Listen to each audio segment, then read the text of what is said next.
Hachette Audio presents The Devil and Webster. Written by Hanff Korelitz. Read by Kate Burton. For Anne Dorothy Zabin Korelitz, Nina Ann Korelitz Matza, and Dorothy Aoife Korelitz Muldoon.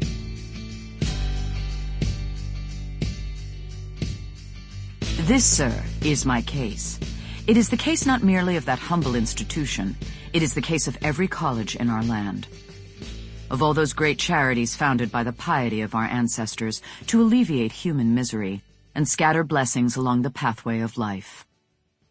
Sir, you may destroy this little institution. It is weak, it is in your hands. I know it is one of the lesser lights in the literary horizon of our country. You may put it out, but if you do so, you must carry through your work. You must extinguish, one after another, all those great lights of science which for more than a century have thrown their radiance over our land. It is, sir, as I have said, a small college, and yet there are those who love it. Daniel Webster, 1818. Prologue. A small school in the woods.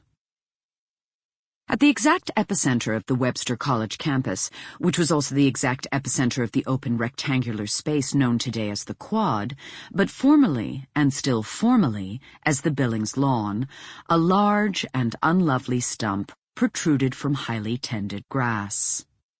The stump was a lonely vestige of the great elms that once loomed over Webster's buildings and walkways, and filled the forests of New England in general before Dutch elm disease arrived, a half-century earlier.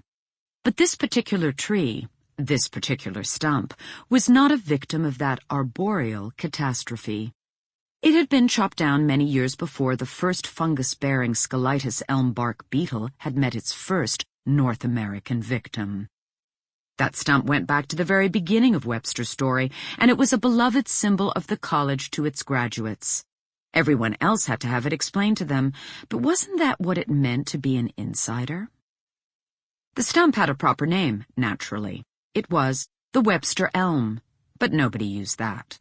Everybody just called it the stump. As in, we'll meet at the stump at 10, okay? We can walk over from there. Or, join us every Sunday at 8 for sunrise yoga at the stump. Or, take back the night, we'll leave from the stump at midnight. And of course there had been protests at the stump. Many protests over... Sample complete. Ready to continue?